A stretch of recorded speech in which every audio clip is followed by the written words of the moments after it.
গতকাল আমাদের খোকাবাবু কত বড় কর্মী দরদি বোঝানোর জন্য আক্রান্ত দলীয় কর্মীদের পাশে দাঁড়াবেন বলে বেরিয়েছিলেন। কোন কর্মীদের কথা তিনি ভেবেছেন না? যে কর্মীরা তার কাছে পৌঁছতেই পারত না, যে কর্মীরা তার সাথে দেখাই করতে পারত না, কথা বলা তো দূরস্থান, সেরকমই নিহত অভিযোগ যে ভোট পরবর্তী হিংসায় নিহত এমন দুই কর্মীর পরিবারের পাশে তিনি দাঁড়াতে যান। প্রথমে তিনি গেছিলেন বেলেঘাটায়। দর্শক বন্ধুরা, আপনারা দেখেছেন যে সোনারপুরে আমাদের এই খোকাবাবু অভিষেক ব্যানার্জির উপর কিরমভাবে একদল জনতা তাদের আক্রোশ মিটিয়েছে।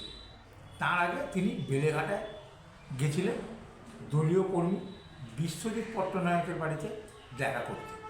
অভিযোগ ছিল তিনি নাকি ভোট পরবর্তী হিংসাতে নিহত হয়েছেন। দলের কর্মী গেছেন, 100 বার যাবেন, ভালো কথা, তাতে কিছু বাধা নেই। বেলেঘাটায় তিনি যখন সেই বিশ্বজিৎ পট্টনায়কের বাড়িতে যান, সেখানে কিন্তু তিনি বলছেন তাদের বাড়ি গেছি, কিন্তু অ্যাকচুয়ালি যান না। তিনি অন্য একটি স্থানে গেছিলেন এবং বিশ্বজিৎ পট্টনায়কের পরিবারকে সেই স্থানে তিনি ডেকে নেন এবং সেইখানেই তাদের সাথে দেখা সাক্ষাৎ করেন, যা বলার তিনি বলেন। এরপর বেরিয়ে সাংবাদিকদের মুখোমুখি হয়ে তিনি সরাসরি বলেন যে আমার কাছে খবর আছে সোনারপুরে মানুষ জমায়েত হচ্ছে আমাকে আক্রমণ করবে বলে বা কিছু একটা অঘটন ঘটাবে বলে। আমি এসব ভয় পাই না, আমি এসব কিছু পরোয়া করি না, আমি যাব। তিনি গেছেন, গিয়ে সেখানে গণ আক্রোশের মুখে পড়েছে। তাকে কিছু মানুষজন ঘিরে ধরেছে, চোর চোর স্লোগান দিয়েছে। চোরকে চোর স্লোগান দেবে, এটা তো অন্যায়ের কিছু নেই, কিন্তু হয়তো ভাইপোবাবুর আশা ছিল, তিনি তো পশ্চিমবঙ্গের যুবরাজ, দলের সেনাপতি, তার আশা ছিল মানুষ তাকে ভদ্র ভদ্র ভদ্র বলে সম্বোধন করবে, মালা পরাবে। হয়নি সেটা, উড়ে এসেছে তার পরিবর্তে পচা ডিম আর ছেঁড়া জুতো, কয়েকটা চাঁটি, চড়থাপ্পড়, কিল ঘুষি। এই নিয়ে তার পিসিমা নেমে পড়েছে পুরোপুরি মিথ্যে কথা একদম ফুলঝুরি নিয়ে। দেখুন এই যে ঘটনাটা ঘটেছে, এর প্রেক্ষাপট কিন্তু অনেক আগেই তৈরি হয়ে গেছিল। সেই ভোটের চলাকালীন তার প্রচারের সময় বিভিন্ন জনসভা থেকে আমাদের এই এঁচড়ে পাকা নেতা মানুষকে কীভাবে উত্তেজিত করেছে, আপনারা সেই ভিডিওটা একবার দেখুন। তাদের জন্য এবার রবীন্দ্রসঙ্গীত না, এবার 4 তারিখ ডিজে বাজবে। ডিজে তো বাজবেই, এমন জোরে বাজবে কান ঝালাফালা করে দেবো। তোমরা যে ভাষায় বোঝো বন্ধু, অভিষেক ব্যানার্জি সে ভাষায় জবাব দিতে জানে।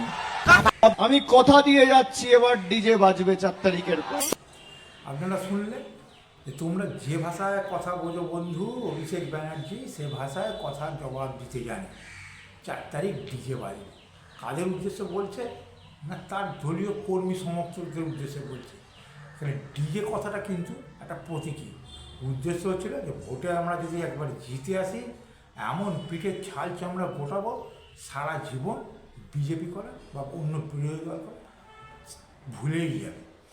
পিসিমা বলেছিল না যে 4 তারিখের পর গলায় প্ল্যাকার্ড ঝুলিয়ে ঘুরে বেড়াতে হবে যে আমি আর বিজেপি করি না, কাঁধে ঝান্ডা নিয়ে আর বিজেপি করবো না বলতে হবে বলেছিল না।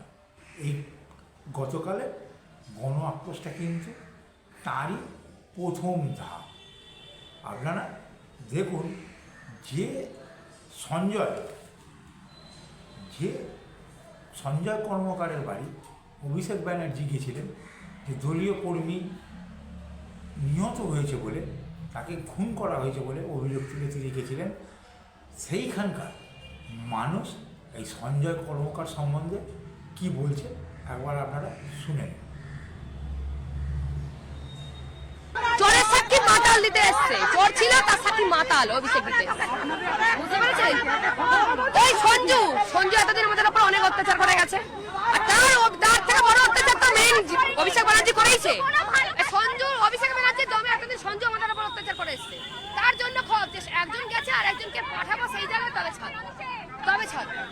রাস্তাঘাট নিয়ে ক্ষোভের কথা বলছিলেন আপনারা। রাস্তাঘাট তো হচ্ছে না, সহ্য করতে দেয়নি। সঞ্জুর বক্তব্য ছিল আমিও ভোগ করতে পারবো না, তোমরাও ভোগ করতে পারবে। 20 বছর ধরে রাস্তার এই অবস্থা কেন, কিসের জন্য বলুন, উত্তর দিন। আপনার কাছে উত্তর আছে? আপনি সবাইকে অশান্তিতে রেখে নিচে শান্তিনিকেতনে রয়েছেন। চোর চোর চোর চোর, পিসি চোর, ভাইপো চোর, পিসি চোর, ভাইপো চোর, চোর চোর চোর। এত ক্ষোভ আপনাদের? জীবনে এরকম কষ্ট করে আসছি রাস্তার জন্য, একদিন বৃষ্টি হলে রাস্তা হাঁটু অবধি জল হয়ে যায়। সঞ্জুকে কাজ করতে দিত না এখানে? না না, একদম কাজ করতে দিত না। এখানে বাড়ি তো দেখুন কি অবস্থা রাস্তার, আপনারা দেখে যান। রাস্তা আপনারা নিজেরা দেখে যান কি অবস্থা, আমরা কত কষ্ট করে। ছেলেটা একটা বদমাইশ, গুন্ডা, চোর, মাতাল, মানে যত রকম দোষ সব কিছু চরিত্রের মধ্যে ছিল এবং সে নেশা করেই মারা গেছে। অথচ এটা ক্রিমিনাল। এই রাস্তায় একটা আমাদের রাস্তা করতে দেয়নি, জানেন? রাস্তা কেন করতে দেয়? ও ক্রিমিনাল, তৃণমূলের দাদা, তৃণমূলের দাদা। তৃণমূলের চোর।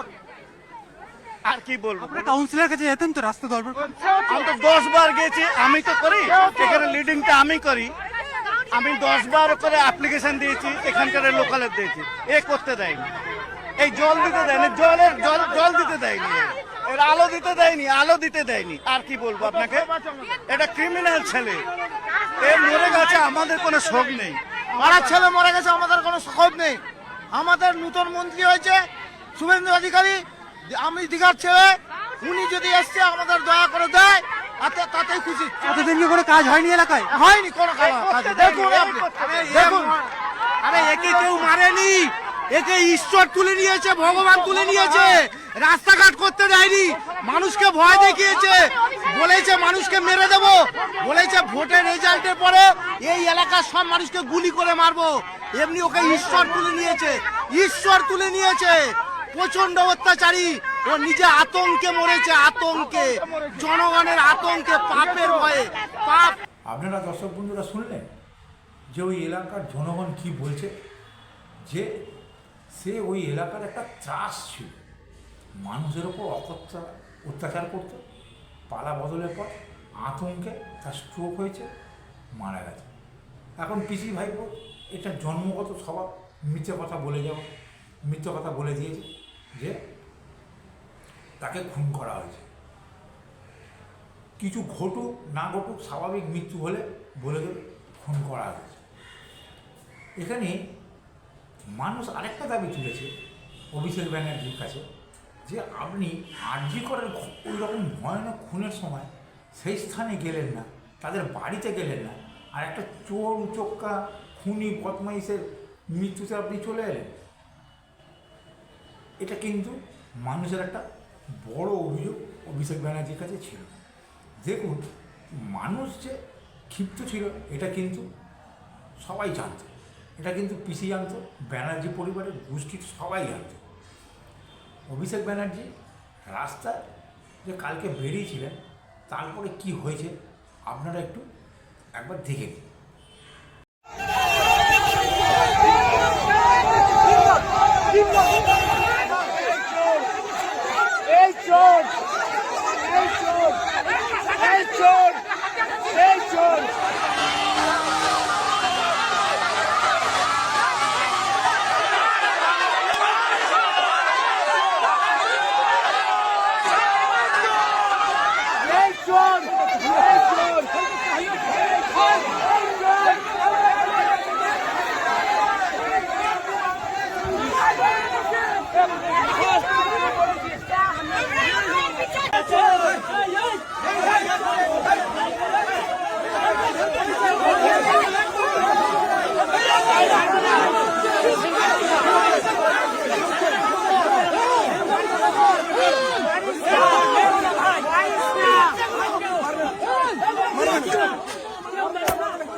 মনে পড়ে কোনো দুর্নীতির সাথে যুক্ত নেই যে অভিষেক ব্যানার্জি আজকে তাই আমরা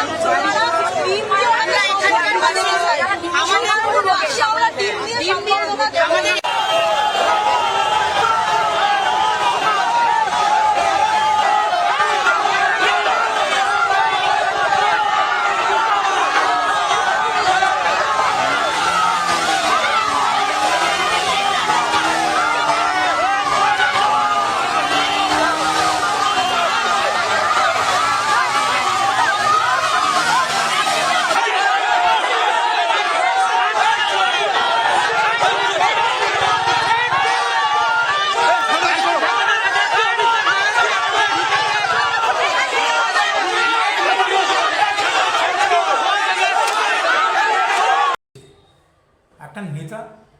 যে বিরোধী দল করেইনি, যে বিরোধী দলের স্বাদ নেয়নি, সে কখনো নেতা হতে পারে না, সে কখনো জননেতা হতে পারবে না।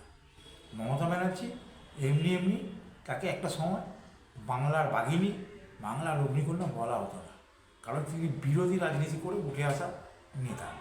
শুভেন্দু অধিকারী বিরোধী দলের করে উঠে আসা নেতা। আর এই খোকাবাবু সোনার চামচ দিয়ে পিসির দৌলতে একেবারে ক্ষমতার চূড়ায় বসে থাকত, 200, 500, 1000 পুলিশ পরিবেষ্টিত হয়ে বসে থাকত, ধরাকে সরা জ্ঞান করত। দেখুন কালকে যে ঘটনাটা ঘটেছে, তারপরে ওই পিসি মমতা ব্যানার্জি ঠিক কী বলেছে। আমার মনে হয় দিল্লির বিজেপির নেতারাও এত খারাপ নয়, এখানে যা চলছে। আর তার মধ্যে সিআইডি দেখাচ্ছে, লজ্জা করে না? একটা মানুষ কষ্ট পাচ্ছে, আপনারা সবাই দেখেছেন কিভাবে মারা হয়েছে। আর যে পাথরটা ছবি আমাদের কাছে এসছে, যদি ছুটতো আর ওই লোকাল ছেলেরা যদি একটা হেলমেট না দিত ওর মাথায়, তাহলে স্পট ডেথ হয়ে যেত। আর সেখানে মজা করছে, চ্যাংড়ামো। একেবারে ডাকা মিথ্যে কথা বলছে। হঠাৎ করে ভূতের মুখে রাম নাম শোনা যাচ্ছে। কি না, দিল্লির নেতারা হঠাৎ করে এখন ভালো হয়ে গেছে। কেন ভালো হয়ে গেছে? এই কিছুদিন আগে যাদেরকে জগাই মাদাই বলতো, মোদল কুতকুত বলতো, লড়েল হাড্ডি বলতো, কোমরে দড়ি বেঁধে ঘোরাবার কথা বলতো, হঠাৎ করে কিন্তু তারা ভালো হয়ে গেছে। আর রাজ্য বিজেপি বিশেষ করে যেটা মুখে প্রকাশ করতে পারছে না, যে শুভেন্দু অধিকারী খুব খারাপ। কি বলছে না, লোকাল ছেলেরা হেলমেটটা দিয়েছে, কেউ হেলমেটটা দেয়নি, এটা সাজানো ঘটনা বন্ধুরা। কেউ হেলমেট দেয়নি, এটা সাজানো ঘটনা। ওরা জানতো যে এখানে একটা ঝামেলা তৈরি হবে, তাই হেলমেটটা নিয়েই দাঁড়িয়েছিল। ওটা পার্টি কর্মী যে হেলমেটটা নিয়ে দাঁড়িয়েছিল, সে জানলো কী করে যে তাকে ইট ছোড়া হবে, তাকে ডিম মারা হবে? সে আগে থেকে হেলমেট নিয়ে দাঁড়িয়েছিল। তাকে বলে দেওয়া হচ্ছে যে লোকাল ছেলে, এসব ডাহা মিথ্যে কথা। এবং পিসি মিথ্যে কথা বলার একটা বদ অভ্যেস আছে, কথায় কথায় মিথ্যে কথা বলে, সেই জন্য সে ওই কথাটা বলেছে। দেখুন এই পরিপ্রেক্ষিতে তার আদরের ভাইপো ঠিক কী বলছে।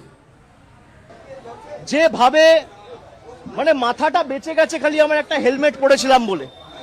আমার এখানে যারা সহকর্মীরা ছিল, এরা বুদ্ধি খাটিয়ে একটা হেলমেট, দুটো হেলমেট জোগাড় করে রেখেছিল, বললো দাদা এটা মাথায় পরে নিন। আপনি দেখুন আমার জামা কাপড়ের অবস্থা, 15 বছর চশমা ভেঙে দিয়েছে, ঘড়ি টড়ি প্রায় একদম ছিঁড়ে, বেল্ট টেল্ট সব ছিঁড়ে দিয়েছে। পুলিশ নেই। আমি সংবাদ মাধ্যমের প্রতিনিধিদের বলবো যে এই প্রশ্নগুলোই আপনাদের তোলা উচিত। আমি এখন যেভাবে এসছি আমি একইভাবে বেরিয়ে যেতে পারি, কিন্তু আমি হয়তো বেরিয়ে গেলাম, এই যে সঞ্জুর বৃদ্ধ বাবা মা, তার উপর তো চড়াও হবে এই ছেলেগুলো, এই বখাটে ছেলেগুলো, যাদের পেটে ঘুষি মারলে কখ কখ বেরোবে না। আমাকে বাইরে থেকে স্লোগান দিচ্ছে চোর। আর বাংলার বর্তমান কি বললো ভাইপো? বললো যে আমার সহকর্মীরা দুটো হেলমেট জোগাড় করে রেখেছিল। কী করে জানলো যে হেলমেট দুটো প্রয়োজন পড়বে? আর এইদিকে পিসি বলছে পাড়ার ছেলেরা সেই হেলমেটটা দিয়েছে। এগুলো সব প্রি প্ল্যান ছিল। যারা ধস্তাধস্তি করেছে, যারা চাটি মেরেছে, যারা জুতো ছুঁড়েছে, আমার তো গভীর সন্দেহ তারা তার দলীয় কর্মী এই খোকাবাবুকে নায়ক সাজাবার জন্য এইসব কীর্তিকলাপগুলো করেছে। এরপরে ঘটনাটা কি হয়েছে, খোকাবাবু ওখান থেকে বেরিয়ে আসে সুস্থ শরীরে। আপনারা ভিডিওতে দেখেছেন, সেই যদি আহত হতো, আঘাতপ্রাপ্ত হতো, সিরিয়াস কোনো ইঞ্জুরি থাকতো, ওইভাবে সে ওই কথাগুলো বলতে পারত না। সে ওখান থেকে সোজা চলে আসে। তারপরে ঘটনাটা কী হয়, তারপরে ময়দানে নামে তার পিসি। সে তো এক ধুরন্ধর রাজনীতিবিদ, বহুঘাটের জল খাওয়া মহিলা। সে এ মৌকা ছাড়বে কেন? হলেই বা তার নিজের বাড়ির লোক। সে কী করলো, সঙ্গে সঙ্গে অ্যাপেলো হসপিটালে নিয়ে তাকে চলে গেল। অ্যাপেলো হসপিটাল সব দেখে বললো যে না, ভর্তি হওয়ার কোনো ব্যাপার নেই, ওখান থেকে রিলিজ করে দিল। চলে আসলো ওখান থেকে কোথায়, স্ট্রেচারে করে শুয়ে, হুইল চেয়ারে করে বসিয়ে নিয়ে ঢুকে গেল বেলভিউতে। কি না, বায়নাটা করলো অ্যাডমিশন করতে হবে। বেলভিউ কিন্তু তাকে নিল না। বেলবু বলল সেরকম কোনো ঘটনাই নয়। দেখুন তারপরে ডাক্তার দেখিয়ে বেরিয়ে এসে তার পিসিমণি মমতা ব্যানার্জি কত বড় ঢপ মারছে আপনাদেরকে আমি সেটা একটু বাদে দেখাচ্ছি। বাড়িতেই ট্রিটমেন্ট হবে। তো কোথায় যাবে? কোথাও তো ট্রিটমেন্ট করতে দিচ্ছে না। বেলভিউ তো লিখেছে প্যান 40 খেতে হবে, প্যান 40 খাবার লিখেছে। বেলভিউ তো অনেকগুলো ইঞ্জেকশন দিয়েছে, সেই জন্য ওটা বলেছে। কোনো অ্যান্টিবায়োটিক দিতে গেলে একটা তোমাকে অ্যান্টাসিড খেতে হয়। শুধু ওইটা বললে, অন্যগুলো তো বললে না, অন্য ইঞ্জেকশনগুলো। মুখের অবস্থা, চোখে সমস্যা হয়েছে দিদি। হ্যাঁ, চোখের সমস্যা আছে, চোখে ইমিডিয়েট দেখাতে হবে। বুকে একটা কালশিটে দাগের কথা বলা হয়েছে। শুধু বুকে নয়, বুকের চারিপাশে, চোখের এখানে, সারা শরীরে, কাঁধে থেকে শুরু করে চারিদিকে। এটা ডক্টর রিপোর্ট আমার কাছে আছে। দিদি এর পরে কি হবে, মানে কি করবে? পরবর্তী পদক্ষেপ কি হবে? পরবর্তী পদক্ষেপ আমরা জানাবো। আমাদের কালকে later sit together and then. আপনারাও এতক্ষণ ছিলেন, অনেক কষ্ট করেছেন, আপনারাও বাড়ি ফিরে যান। ডক্টর রেখে গেলাম আমি, এবং আইসিসিউর একজনকে আমরা ডেকে এনেছি, আসছে এক্ষুনি। আর সিলিন্ডার, অক্সিজেন সিলিন্ডার আমি কিনতে পাঠিয়েছি, এসে যাবে এক্ষুনি। আর স্যালাইন ওর সাথে ওখান থেকেই নিয়ে এসছে, কিন্তু আরও 3-4টে বোতল কিনে আনতে বললাম। আর প্লাস ডাক্তার আছে। ইন্ডিয়া জোটের বাকি সঙ্গীদের এই বিষয়টা জানিয়েছে, তারা কিছু বললো? এটা মানে মিডনাইটে কেউ এরকম, মানে একটা অসুস্থ রোগীকে, এমনকি যদি এটা এমনি কেস নয় যে সামান্য জ্বর হয়েছে, এটা একটা ইনসিডেন্টের কেস। অভিষেকের চশমাও ভেঙে গেছে। হ্যাঁ, সমস্ত কিছু। ইন্ডিয়া জোটের বাকি সঙ্গীদের এই বিষয় নিয়ে কোনো কথা হয়েছে? তারা সবাই শখ, প্রত্যেকে ফোন করে যে আমাকে কথা বলেছে। বলছে আর হসপিটালে অ্যাডমিশনই নিচ্ছে না, তো চিকিৎসা করবো কী করে, তাই বাড়িতে নিয়ে যাচ্ছে। দর্শক বন্ধুরা, আপনারা পাশে এই প্রেসক্রিপশানটা দেখুন। এই প্রেসক্রিপশানের মধ্যে কী লেখা আছে। ওই পিসি বললো না ইঞ্জেকশান দিয়েছে, একজন সাংবাদিক বন্ধু বললো আপনাকে তো প্যান 40 দিয়েছে। আমরা সবাই জানি প্যান 40 কিন্তু গ্যাস অম্বলের রোগ। ওই ইঞ্জেকশানগুলো কী দিয়েছে? ওই ইঞ্জেকশানগুলো ছিল ব্যথার ইঞ্জেকশান। একটা প্যারাসিটামল দিয়েছে আর একটা ব্যথার ইঞ্জেকশান দিয়েছে। আড়ালের ঘরে দুলাই তো বিরোধী রাজনীতি কোনোদিনও করেনি, কালকে প্রথম বেরিয়েছে বিরোধী নেতা হিসেবে। ধস্তাধস্তি, চট থাপ্পড়, টানা হেজড়া হয়েছে, গা পা খুব ব্যথা হয়ে গেছে। ওই ব্যথার ওষুধ দিয়ে ডাক্তার ছেড়ে দিয়েছে। আর এতেই পিসি গাত্রদাহ শুরু হয়ে গেছে যে কেন ভর্তি নিল না। ভর্তি নিল, তিনি কী করতেন, সঙ্গে সঙ্গে নাটকবাজি শুরু করে দিতেন। দিল্লি থেকে কেজরিওয়াল চলে আসতো, অখিলেশ যাদব চলে আসতো, তারপরে ওই লালু প্রসাদের ছেলে চলে আসতো, বিভিন্ন ইন্ডি জোটের সব লোকেরা এসে এখানে পিন্ডি চটকাতে শুরু করে দিত শাসক বিজেপি। সেই সুযোগ কলকাতার ডাক্তাররা যায়নি। আরে হয়নি কিছু, অকারণে ভর্তি করবে কেন?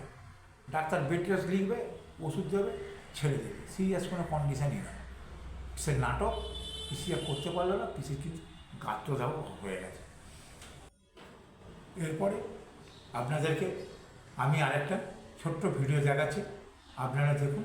এই ফেজ ভাগ্য কীর্তিটা, আমি এই ভিডিওটা ওই রিপাবলিক বাংলা থেকে নিয়েছি। দেখুন রিপাবলিক বাংলা কি দেখাচ্ছে আর কি বলছে।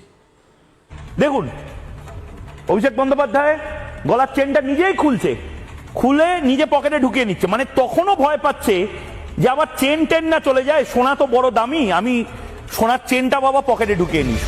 ভাইপো নিজের গলা থেকে সোনার চেনটা খুলে পকেটে ঢুকিয়ে নিচ্ছে। দেখে মনে হচ্ছে সে অসুস্থ, সে আহত, তার সিরিয়াস অবস্থা, তাকে চিকিৎসা কেন্দ্রে ভর্তি করতে হবে, হসপিটালাইজড করতে হবে। কিচ্ছু না, ওই ফেরেবাজ ভাইপো আর তার পিসি ডাহা মিথ্যে কথা বলে একটা সিন ক্রিয়েট করার চেষ্টা করেছে। সম্পূর্ণটাই না। এই ঘটনা নিয়ে পিসির ভাইগুলো তো কম যায় না, সরি, তারা তো কম যায় না, তারা জায়গায় জায়গায় বিক্ষোভে নেমে পড়েছিল। বিক্ষোভেকে মদন মিত্র কালকেই মিছিল করে নিয়েছে একা, সঙ্গে 2-4টে লোক ছিল। আজকে ময়দানে নেমেছে আমাদের ওই কল্যাণবাবু, মানে শ্রীরামপুরের সাংসদ কল্যাণ ব্যানার্জি। সে থানায় যাচ্ছিল ডেপুটেশন জমা দিতে। দেখুন তারপরে সে কল্যাণবাবুর সাথে কি হয়েছে।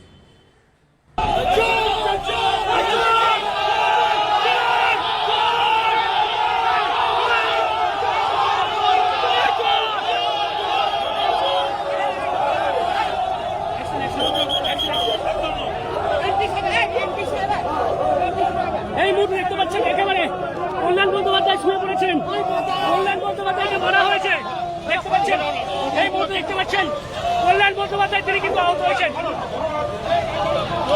দেখতে পাচ্ছেন কল্যাণ বন্দ্যোপাধ্যায় আহত হয়ে পড়েছেন।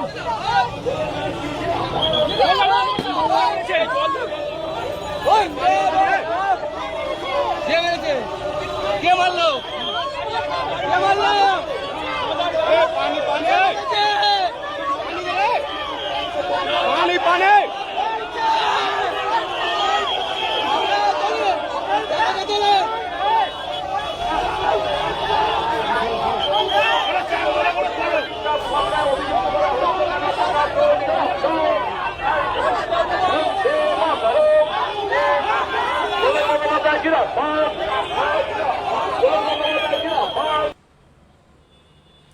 আপনারা দেখলেন যে কল্যাণ ব্যানার্জি যাচ্ছিল, তার মাথায় একটা কে চাঁটি মেরেছে, তিনি মাথাটা ধরে এমনভাবে নাটক করে শুয়ে পড়লেন যেন মাথাটা তার ফেটে চৌচির হয়ে গেছে।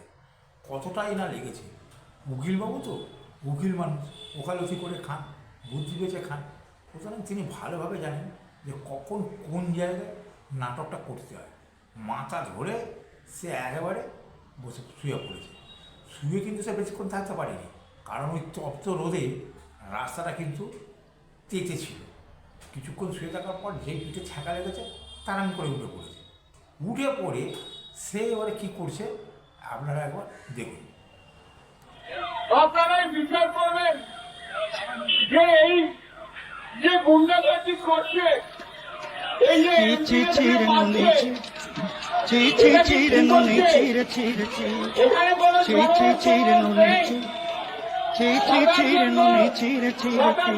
এখানে বিজেপির দর্শন গেরুয়া ফেটকি ভেবে আমাদের আগের সব কর্মীদের মারধর করছিল, আর এখনো দেখলেন নাটকখানা কীরকম।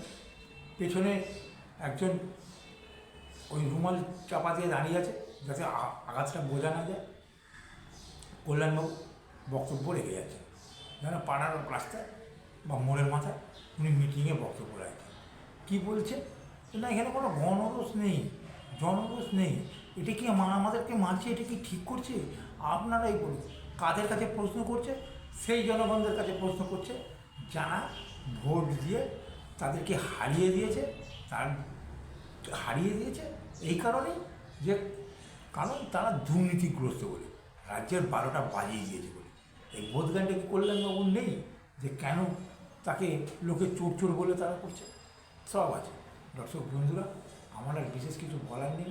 এই তৃণমূল দলটা, বিশেষ করে ব্যানার্জি পরিবারটা আপাত মস্তক মিথ্যে কথা সবসময় বলে বেড়ায়, তেমনি অনুপ্রাণিত হয় তার চেলা চামুন্ডা ভাই ভাইপো যে আছে 14 গোষ্ঠী সব কটা কিন্তু মিথ্যে কথা বলে, সব কটা কিন্তু মিথ্যাবাদীর থাকে। এদের কথা বিশ্বাস করা আর কুড়ুলে গিয়ে নিজের পাটাকে সপাটে মারা একই ব্যাপার। আমার আর বিশেষ কিছু বলার নেই। আপনাদের এই প্রতিবেদনটা ভালো লাগলে লাইক করুন, শেয়ার করুন, সাবস্ক্রাইব অবশ্যই করুন। জয় হিন্দ, বন্দে মাতরম, ভারত মাতা কি জয়।